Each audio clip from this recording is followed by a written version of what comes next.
Okay, hello everybody.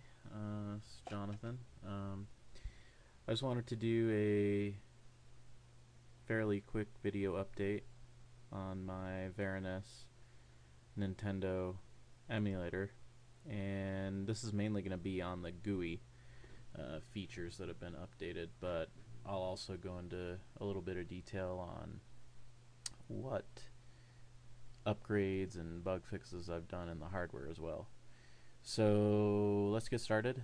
I'm gonna fire up the Qt GUI, and the very first thing you're gonna see when it loads up, I'm not sure if I had this in my first video, but this is going to load the XML database files. And I have three database files. One is the NESCART database XML file, which is a database of all of the Nintendo games, and then there's the VeriNES box text database file, and then there is a new XML file which is from mightymo.net. It's the Game Genie and address value pair cheat codes database for the Nintendo Entertainment System. So it's going to first parse those XML files, which were just downloaded from the various websites. So that's the NESCART database, and then the VeriNES was really fast because it's really tiny box text file, and then it loaded the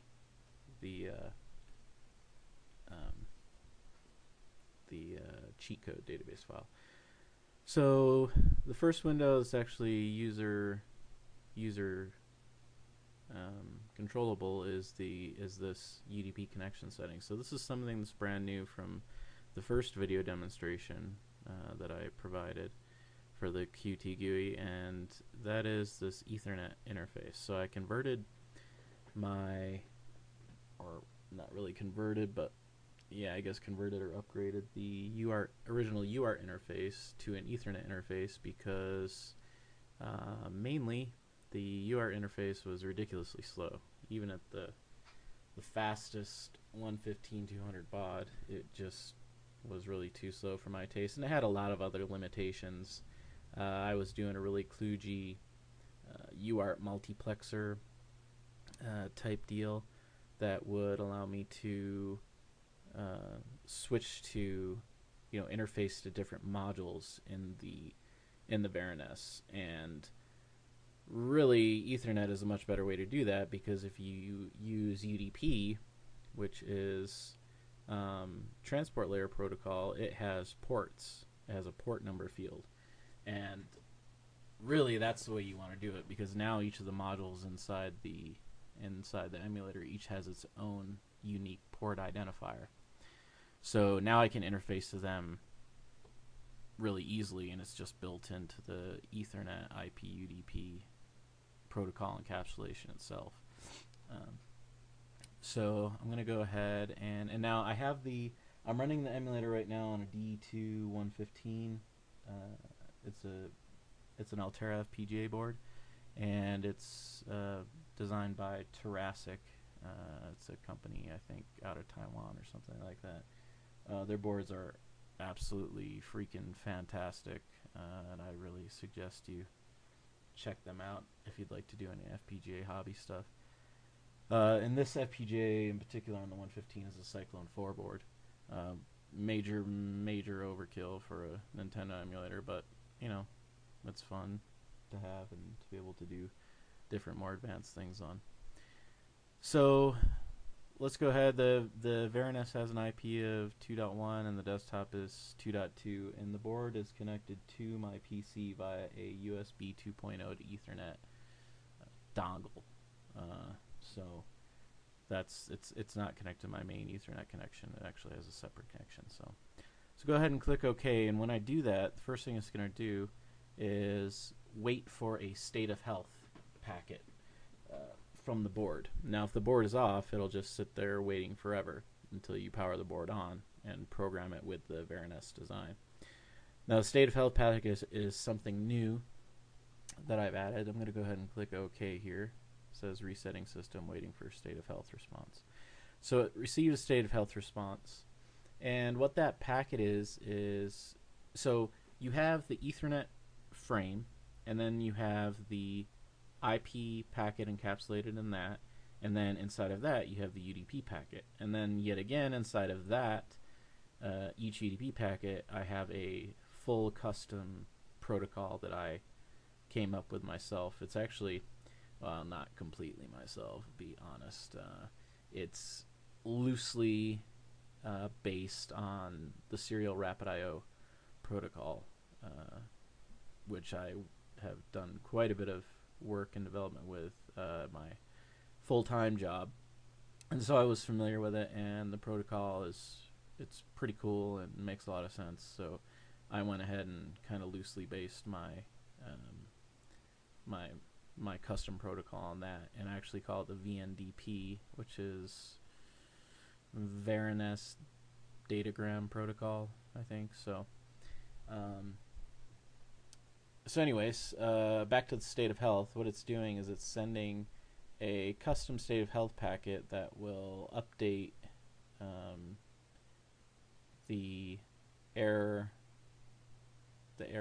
lights and error counters here and frame counters based on the state of various things. It also updates the current volume level.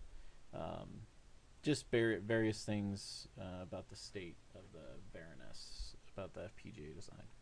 So this is going to get much larger in the future. I'm going to have a whole ton of stuff, a bunch of different panels and everything. At least that's my vision. So, and what you're seeing here right now is this frame sent. So these packet counters are from the perspective of the FPGA.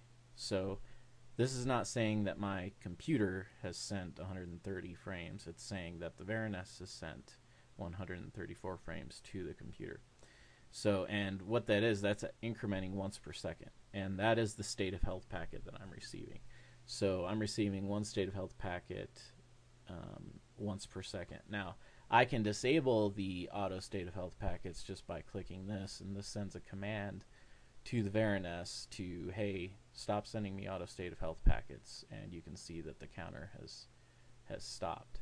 So now I can manually request a state of health packet, and that is going to send me a state of health packet request due to a manual request that I just made by clicking this button. So when I click this button, I believe that it's going to update the number of frames that have been received by the VeriNES to 2, because remember, I sent one when I clicked this button, so it received that one to disable auto SOH packets, and then it's going to receive another one because I'm going to manually request the SOH. So okay, so there's actually 3, so might be something I'm not considering there. I might actually send multiple commands.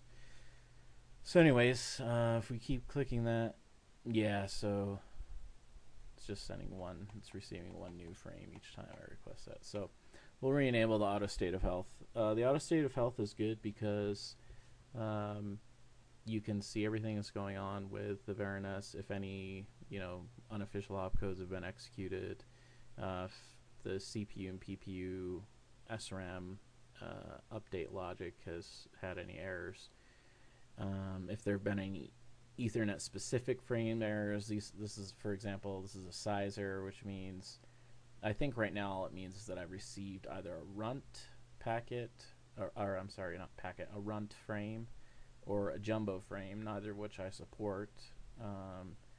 CRC, if there was a CRC error, and any preamble start a frame delimiter errors.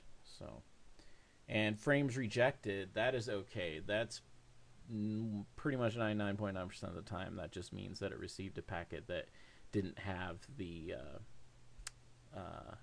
correct MAC address, so it just drops it on the floor, because I don't put my VeriNES in any promiscuous mode. If it doesn't have if the receive frame doesn't have the Ethernet MAC address that it expects, it just drops it, and then it increments that counter.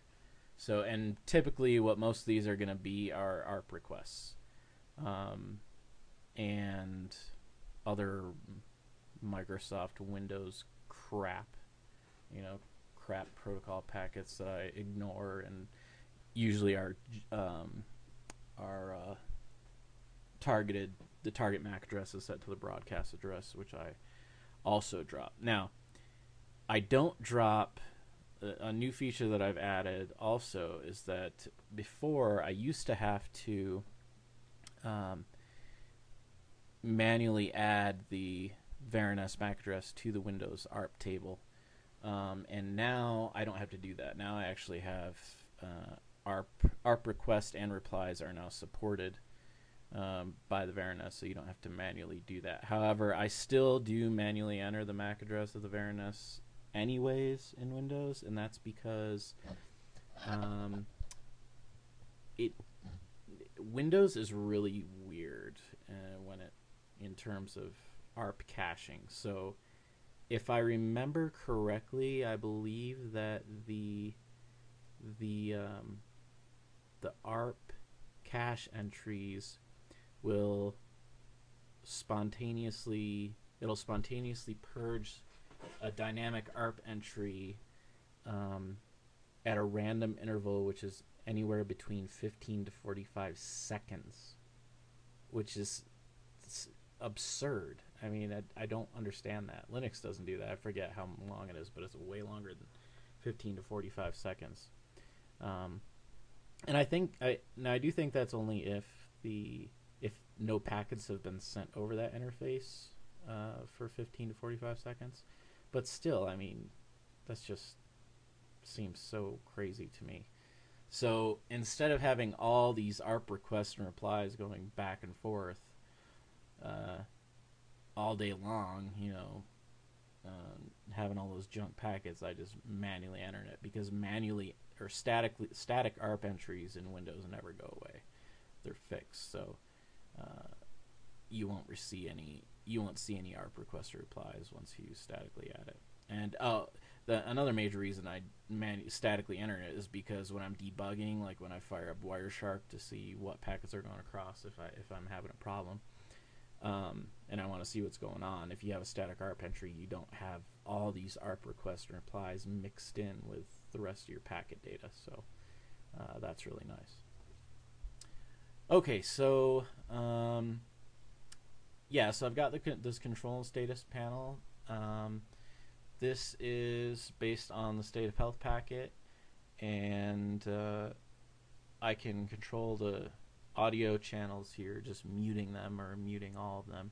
So why don't I go ahead and fire up a ROM. Now the first thing you're going to notice is that and another thing is, each time I load a ROM, I reset the system, just so everything is like fresh and clean for the next ROM. So I might change that in the future. I haven't really decided. So let's see. What one do I want to play now? Now, just so you know, my PPU has a lot of bugs in it still. So if you see glitching or graphics corruption, I know about them. You don't need to tell me about them. I know they exist. I have like 50 bugs in my PPU, and eventually I'll get to them, but right now it's good enough. So I guess Journey to Silius. Now when I load this, if you care to look at the older Qt GUI demonstrations that were UART based, you are going to notice an incredible difference in speed, because when I load this, it's just going to go zoop and it's going to be done. Now with the UART, I mean, you'd be waiting here, depending on the size of the game, 10 to 15 seconds, possibly longer. So I will click open, and now this ROM quick preview window, I think this is the same as the last time. This is pulling information from the NES card database XML file. Okay, so it's saying it found a match, and the match, whether or not it found a match, is based on the CRC. So a lot, like for instance, I purposely made this ROM, it has an incorrect char byte, and so the CRC value is incorrect, so it says, I didn't find any match for that in that file. But for this one it does, because this is the actual correct ROM. And the reason I have this quick preview window is because I want to know, I don't want to be fighting bugs or trying to solve bugs in my emulator that aren't real bugs, that are bugs just because the ROM is corrupt. That's the last thing I want to do, is waste time on that. So so let's go ahead and load Journey of Silius. I just like that one because the audio is so good, and is one of my favorite games. So we will load that, and again, watch how fast this is when it loads. Yoop, all done. So now I'm going to turn the volume down a bit here because it's explosively loud. Okay, so now that that's up and running, I'm just going to leave it on the title screen. And by the way, my frame and error counters max out at 255, and that's fine. It's just a 1 byte 8-bit counter, and I didn't want to have a whole bunch of huge, n-bit adders in my design because they just create huge combinatorial clouds. So 8-bit is fine for me. This is really just, these counters are really just meant for debugging. Really, the ones that you care about are these error counters, which I hope never get asserted. So we're going to go ahead and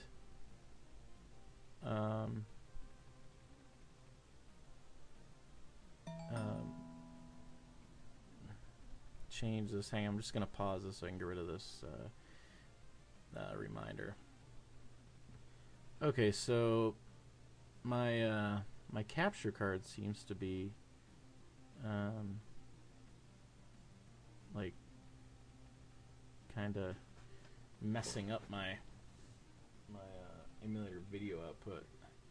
Let me see if I can fix this really quick. Okay, so I'm gonna hope that that's not all dorked up, that video, but if it is, oh well. It's kind of rolled. It doesn't actually look like that on my LCD that I'm driving, so it's not the emulator, it's the capture tool. So, alright, so the channel mute control, I think I demonstrated this in the last video, but I can turn off the 5 different channels of the NES. So I just muted pulse 1 so you can see how it sounds different.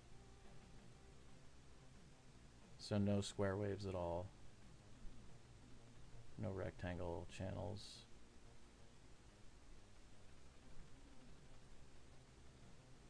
I don't think there's any triangle going right now. Delta modulation channel. Okay, so yeah, that's the triangle.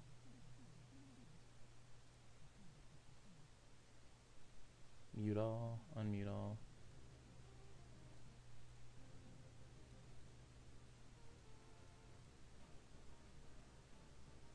Okay. So I think that's about it. You can control the volume here.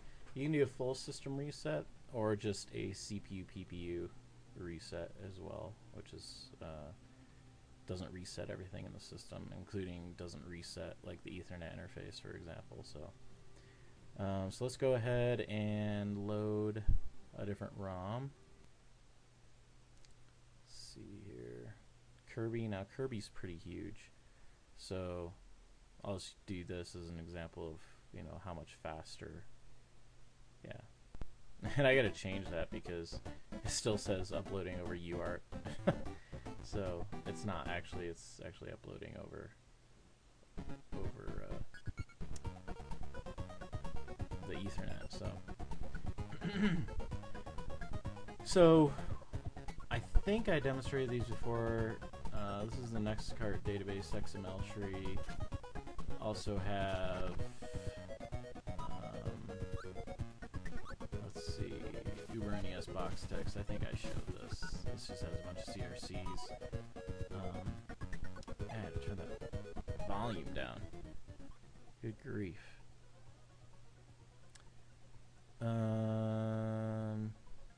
Bunch of CRCs for each of the games.